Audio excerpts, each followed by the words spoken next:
So why would they kill our own self? Why would you kill your own self? That is it. You need to have this pride in you, because if somebody where you copy never copy you, why you won't copy am? Okay, so guys, there's this topic that I've been wanting to talk about for a long time, and it's very, very, very important. Look, so today, if we see somebody who cannot speak English very well, or who doesn't know how to speak English at all, or is not fluent, we tend to say that, nah, this person is illiterate, or this person is not educated. By the way, you have not, the person have not even realized that the word educated is very broad. You know, education is not just the one you go into school to study law, medicine, and thereabout. You understand? So now, this is the whole point of this whole issue now. We are very quick to say that somebody who can speak, for instance, the person can speak only Igbo, or just Yoruba, and the person cannot speak English at all, single one, or is not even fluent. In fact, let's not say fluent, cannot speak. We begin to say this person is not educated, right? But if you ask yourself, that English you're seeing is another person's language. I hope you understand. You are aware. Now, the person who is speaking that English, who is their official language, whether England, Britain, and all that. Now, these same people whose official language is English, they cannot even speak Igbo, they cannot speak Yoruba, and yet we do not say that they are illiterate or they are not educated. So I wonder where we got that, I don't know, that notion from. So what is it? The white man cannot speak Igbo, and yes, we don't say that he's not educated, but it is only us that will be condemning ourselves. When Yoruba man cannot speak English, we say, hey, he's uneducated. I think it's time that we begin to look into these things. So I'll be asking myself, is this aftermath of slavery or what? Because if you come to education, though, there's a lot of there are a lot of things that you can use to classify education. One, you're not just the one you go into four corner class and the teacher teaches you A for apple, B for ball. That's education, yes, but it's not only that one that is education. Even the one that mechanic, the one that went to go and learn mechanics, right? It's education. It's being educated in that area. Even the one that goes to go and learn tailoring, it's education. That tailoring that the person is doing, you cannot do it. That is, the person is educated in that area. Another one, accent. Accent, very, very, very crucial, because if you look now today, if you see someone who is speaking English and is speaking, for instance, how will I put it? Me and you cannot go to that place. Oh, anything you do, come out me, come out from you. You know, something like that. And then, another person is speaking. Well, like anything I do, but like no call them for my name. If you call them for my name, I go. You know, something like that. Now, that is accent, is it not? That person is using his, you can trace where the person comes from, right?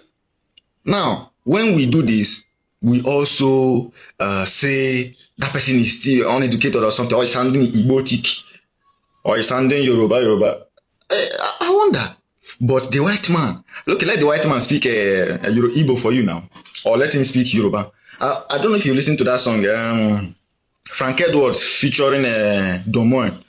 I think you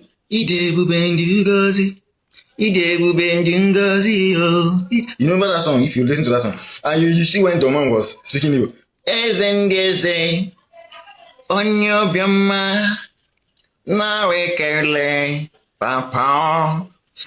don't know if you get what I'm saying. Now, when Frank Edwards speaks his own Igbo in that song, and when Domoen speaks his own, you see the difference, is it not? Are you getting it? So, who now say that Domoen, hey, this one, that one, like we just accept that he cannot speak it and that he cannot speak it. Nobody is judging him or condemning him that okay, he's speaking Igbo without sounding Igbo, he's still sounding English. If a white man speaks Yoruba, it will show that this man is not a real Yoruba person. If a white man speaks Igbo, it will show the same thing also. So, but why is it that when a black man speaks English, for instance, and doesn't add things like, okay, hey man, what's up? I was going to the town, I was saying that you could follow me, stuff like that. This kind of thing, we cannot say it, we cannot begin to call it, speak the English the way we are speaking. Because the white man, if he wants to speak your Igbo, he will not mind whether he's speaking it, he will just speak it in his own accent. He will speak everything in his own accent. Ezengeze. Chukobiama. Yeah, and in fact, we too will be laughing, we'll be smiling. Oh, yet we cannot judge him. But why is it that when a black man wants to speak English in the presence of a white man, he begins to change his accent instead of the way you are speaking, guy? Okay, you are speaking. Yes, I was going to the house and I saw a dog on the way, so I decided to run for my life. Or I saw a dog on the way and I decided to run for my life. Oh, these are, you see how this speech went. But when you see somebody that you see in a white man, hey, I think that inferiority complex will just jump in. You will not even know. Hey, you'll be trying to interact with the person in the language, in the accent that the person, that the white man can understand. What are we doing to ourselves? I mean, what are we doing?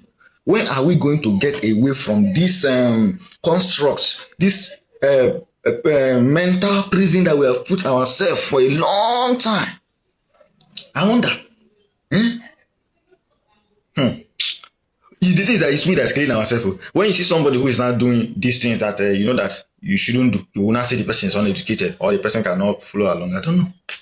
So, it should be worthy of note that what I'm trying to say in this whole video is not that you should not try to speak for them, or you should not speak. You understand now. You should not put all the whole phonetics, clauses, and all these whole things. Nah, that's not what I'm trying to say. But what I'm trying to say is this: if that person who you're trying to imitate their language doesn't even care about your own, you understand? He doesn't even care about speaking, whatever you call it. It's not even his business. He will just call it, pronounce it the way he likes it, the way he can do it, and he leaves it. So why would they kill our own self? Why would you kill your own self? That is it. You need to have this pride in you, because if somebody where you copy never copy you, why you won't copy? Are you seeing things like that? And by the way, in fact, no language is inferior in this world. No language is inferior. And in fact, there are a lot of linguistical issues in English language. You know, I was thinking one day, and I was saying, come on, we do write Igbo. You can write Igbo, right? You can write Yoruba, another African language, but you cannot write Igbo in Igbo writing. You can only write Igbo with English letters. This is a different area which I'm going to discuss mainly broad. I'm going to broaden it, but I'm just trying to introduce this. So I've said all I want to say. I think it's time that we begin to value ourselves in this, very big continent that we find ourselves. We are not inferior to anybody. Nobody is superior to us. Thank you.